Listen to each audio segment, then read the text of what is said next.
Olá pessoal, bem-vindos aqui a mais uma aula. Vamos para nossa sétima aula, se é que eu estou contando direito, né? Mas eu acho que essa é a sétima. E vamos agora. A gente já entendeu o que é uma radiação, a gente já sabe quais são as radiações mais usuais, a gente já sabe as aplicações da radiação, então vamos falar um pouco de interação de radiação. Nessa aula eu vou falar sobre a interação da radiação com a matéria, então com os meios materiais, e na próxima aula a gente vai falar um pouco sobre a radiação com o corpo humano, né? Com a matéria viva. Então vamos dar sequência agora, porque se a gente já entendeu o que é uma radiação, a gente tem que entender como ela interage, e essa é a ideia. Então primeiro, para a gente saber como elas interagem, a gente tem que entender algumas classificações que são feitas. Então, como a gente falou lá na primeira aula, existem as radiações diretamente ionizantes e as radiações indiretamente ionizantes. Aqui eu lembro que existem as radiações não ionizantes, mas a gente não vai trabalhar agora porque as radiações não ionizantes já aparecem bastante, fala ali quando se trabalha sobre ondas eletromagnéticas. Mas as radiações ionizantes a gente não fala muito, então aqui a gente vai dar foco nelas. Existem algumas classificações, tá? E é isso que eu vou ler agora. As radiações diretamente ionizantes, lembrando lá na nossa primeira aula, são radiações que possuem carga elétrica.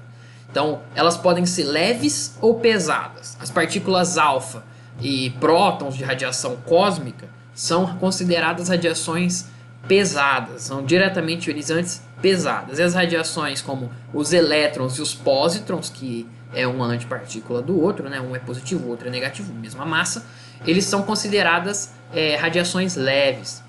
E das radiações indiretamente ionizantes, elas são eletricamente neutras. Então o que a gente tem que é neutro? A gente tem os nêutrons, que não possuem carga elétrica e são partículas, e a gente tem as radiações eletromagnéticas, que não possuem carga elétrica, como o raio-x, os raios gama, que são fótons, como a gente também viu na primeira aula. Elas se transportam através de fótons. E essas radiações a gente pode colocar que são indiretamente ionizantes. E nessa aula eu vou falar sobre os efeitos destas radiações. Das radiações pesadas e das radiações leves eu não vou falar. Se vocês se interessarem, recomendo pesquisar um pouco como elas interagem com a matéria. Mas aqui eu vou focar em três processos que são extremamente interessantes, que são bem aplicáveis e que estão relacionados com as radiações indiretamente ionizantes. Esses efeitos são o efeito fotoelétrico, o efeito Compton e a criação de par elétron-pósitron. Antes de falar dos efeitos, eu preciso falar da forma como ocorre essa interação. Como essa radiação ela interage, como ela deposita essa energia. E é exatamente assim, ela deposita energia.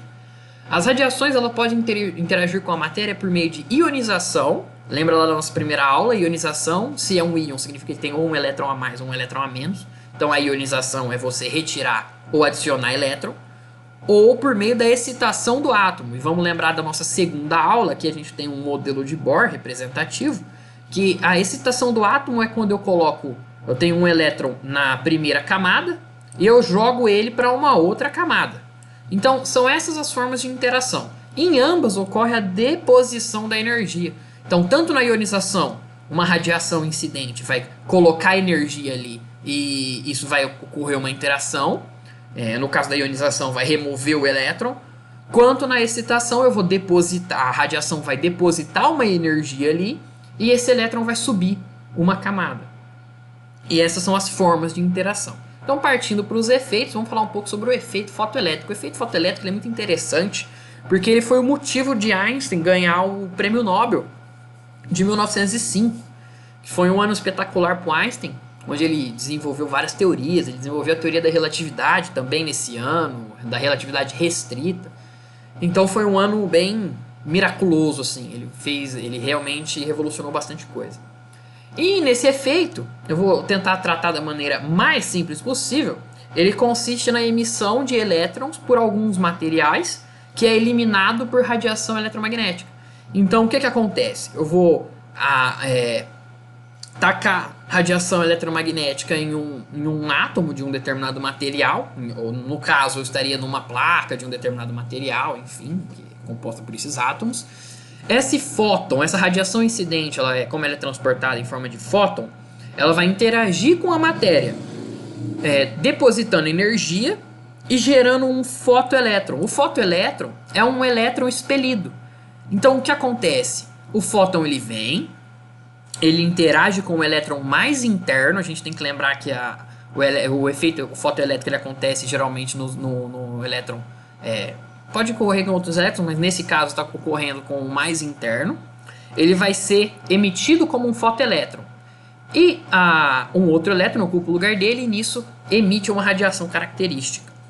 Então aqui, para falar um pouco, para ficar um pouco mais visual, eu vou mostrar para vocês uma simulação do FET que é extremamente interessante. Primeiro só deixa eu tirar a minha cara da frente para que vocês possam ver aqui a simulação. Nessa simulação aqui a gente vê um aparato de como isso funciona, né? Aqui eu tenho uma luz que está incidindo em uma placa de um determinado material. Aqui a gente consegue colocar qual material a gente quer: sódio, zinco, cobre, platina, cálcio e magnésio. Vamos utilizar o sódio. Eu vou colocar o link dessa simulação na descrição para vocês poderem vir testar vários materiais e ver a interação. Eu posso aumentar a intensidade dessa minha lâmpada, e quando eu aumento a minha intensidade, aqui no caso é uma lâmpada na frequência na frequência violeta. Eu também posso variar essa frequência e conforme eu vario a interação muda. Se eu venho mais para o ultravioleta, vocês percebem que os meus elétrons eles ficam mais rápidos. Se eu venho mais pro violeta, mais pro lado da luz visível, que seria pro lado do vermelho, os meus elétrons estão ficando mais lentos. E o que é isso? Movimento carrega energia. Quanto mais energia, lembra sempre que quanto mais pro lado do ultravioleta, raio X, raio gama, mais energia eu tenho nessa luz, nesse fóton. Eu também consigo colocar aqui para mostrar os fótons. Então eu estou emitindo fótons naquela placa, e conforme ela interage com a placa, essa placa vai emitir esses elétrons. E o que acontece? O que é um elétron em movimento? Elétron em movimento é uma corrente elétrica. Corrente elétrica é o que a gente usa, por exemplo, na nossa eletricidade, no nosso dia a dia. Então isso aqui é muito interessante porque é luz incidindo em um material e isso está gerando uma corrente elétrica. Você está criando é uma forma de interação, uma forma de mudar a energia de uma maneira extremamente interessante, de gerar energia através de luz. Por isso que o efeito fotoelétrico é tão interessante. Então eu acho que é o suficiente para que vocês entendam até aqui mais ou menos o que é o efeito fotoelétrico. Vocês têm que saber como ele ocorre. Então é dessa forma: a luz deposita energia em um material e esse material expele um elétron. Você consegue ter um tratamento mais matemático, que também para quem pretende seguir a área de mais para os cursos de exatas, eu recomendo imensamente que faça esse estudo, que vocês vão gostar. É bem simples, na verdade. Vai usar basicamente a quantidade de energia de um fóton e você vai conseguir transformar isso em energia cinética. Isso vai ficar mais claro também no ensino médio. Não se atentem muito a isso, não precisa ficar com medo desses nomes, tá? São mais conceitos. Se ficar com dúvida nos conceitos, coloca no comentário. Mas o que eu queria falar do efeito fotoelétrico é a forma como ele ocorre. Espero que eu tenha conseguido deixar mais claro possível. Vou colocar de volta aqui em cima. E caso alguém não tenha entendido, pode perguntar, que eu explico quantas vezes... Opa, acontece. Que eu explico quantas vezes precisar nos comentários, né? Então aqui vamos seguir o próximo efeito que ocorre. O próximo efeito é o efeito Compton. Ele foi explicado em 1923 e ele rendeu um prêmio Nobel ao Compton e mais um companheiro de pesquisa, mais um outro cientista, que eu não me lembro o nome agora, em 1927. E o que acontece no efeito Compton? Nesse efeito, um elétron é considerado livre. Um elétron considerado livre absorve energia de um fóton, ganhando velocidade e emitindo outro fóton.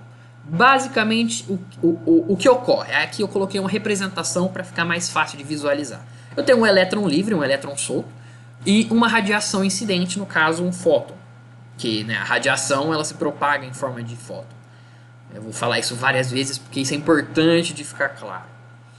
Essa radiação vai interagir com o meu elétron, ela vai depositar energia no meu elétron, O meu elétron vai sair em uma velocidade e o sobrar de energia vai ser emitido em forma de radiação. Então o produto dessa interação é um elétron em movimento e uma radiação de uma frequência menor do que a radiação incidente, já que um pedaço da energia vai ser consumida, então a energia aqui tem que ser menor do que a energia que eu depositei inicialmente no meu sistema. Esse é o efeito Compton. Basicamente, um fóton incide um elétron ganha velocidade e emite outro fóton. Simples assim. O próximo efeito, também queria comentar um pouco, é a produção de pares. Aqui já começa a ficar um pouco mais avançado. A produção de pares, ela ocorre quando um fóton colide com um núcleo, cedendo toda a sua energia para o núcleo e dando origem a um par de partícula-antipartícula. Para que esse efeito ocorra, é interessante a gente notar que o fóton ele tem que ter uma energia mínima de 1,022 megaelectronvolts. É uma energia bem alta essa energia.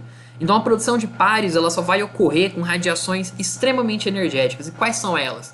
A gente tem radiações gama, raios X de alta frequência, são radiações bastante energéticas. E a produção de pares ocorre com essas radiações. Como ela acontece? Também coloquei um esqueminha para ficar mais dinâmico, mais visual. O fóton ele vai incidir num núcleo agora, não vai interagir mais com o elétron, agora ele está interagindo diretamente com o núcleo. A energia que esse fóton carregava vai ser depositada no núcleo e dessa interação vai ser emitido um par, que pode ser um elétron e um pósitron. No caso, a produção de pares ela pode ser uma partícula e uma antipartícula. Como o pósitron é a antipartícula do elétron, nesse caso, se emite um elétron, emite um pósitron, mas pode ocorrer outros pares com energia diferente, obviamente. E o que a gente tira de... E o que a gente tira de tudo isso daqui? Bom, basicamente, quais efeitos ocorrem em que comprimento de onda? Com que radiação vai ocorrer esse efeito?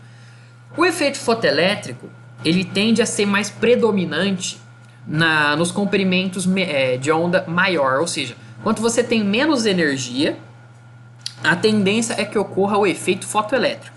Pode também não ocorrer nenhum deles, tá? Isso também é bem claro de ficar.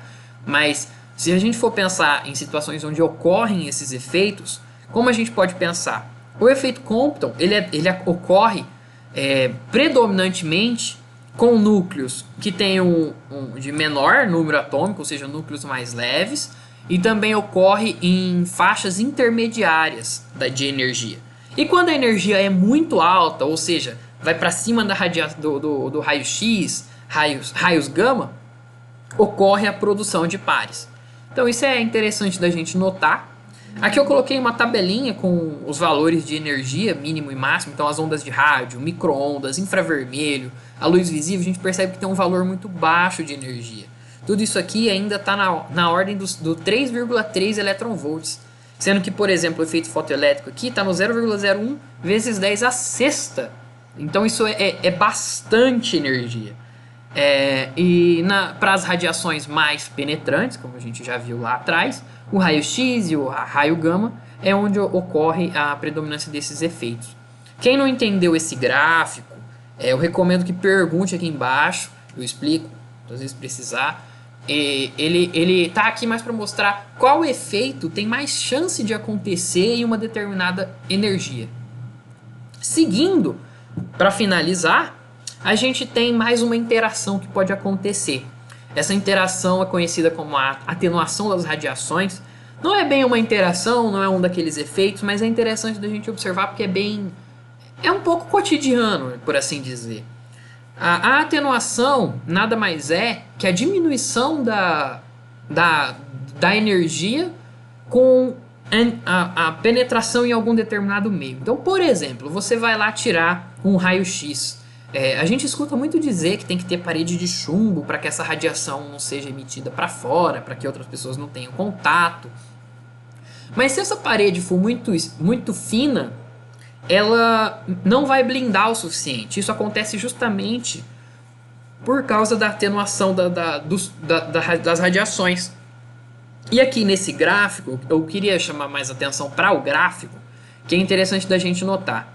Se eu tenho uma intensidade no começo de 60, como é o exemplo aqui, ela vai decair dessa forma. Então, depois de 0,5 centímetros, eu vou ter uma intensidade um pouco mais da metade do que minha intensidade no começo. Claro, isso aqui depende de qual material. Alguns materiais blindam mais, outros materiais blindam menos determinadas radiações.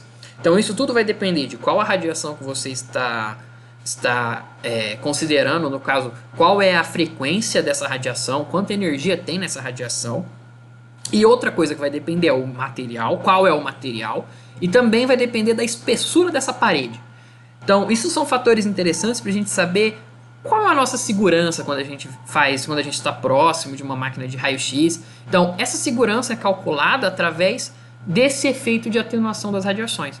Então, eu posso definir ele como a forma como a minha radiação vai diminuir, como a intensidade da minha radiação vai diminuir, conforme atravessa um determinado meio. Qualquer meio, pode ser o próprio ar, pode ser uma parede, pode ser uma placa de chumbo. E isso chama-se atenuação das radiações. É bastante corriqueiro por conta das aplicações, a gente sempre precisa, quando a gente fala de segurança, levar em consideração essa atenuação. Bom, essa aula era isso, eu queria falar das interações, então a gente falou do efeito fotoelétrico, a gente falou do efeito Compton, a gente falou da produção de pares, a gente falou também da atenuação das radiações.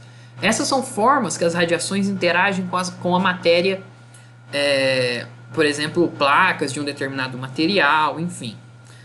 E eu recomendo que vocês escrevam isso, colocam as características também de cada interação, que é interessante para a gente saber o que a radiação faz. O que a radiação faz na matéria, o que a radiação faz numa parede, numa placa de metal, numa placa de sódio, numa placa de cálcio, o que a energia dessa radiação, como ela interfere nisso, como ela vai mudar essa interação. Então, esses pontos são fundamentais para que vocês entendam. Caso tenha ficado alguma dúvida, pode colocar no comentário. É um assunto que pode ser encontrado em alguns vestibulares, então para quem tem a intenção de prestar um vestibular, pode ficar atento nessas questões. Alguns conceitos podem ter ficado meio vago, como o conceito de energia, caso vocês não tenham visto. Se ficou alguma dúvida sobre esses conceitos, coloquem embaixo que eu falo o que significa. E para essa aula era isso. Agradeço quem assistiu. E na próxima aula a gente vai falar um pouco dos efeitos biológicos da radiação. Então até mais, pessoal. Obrigado e vamos para a próxima aula.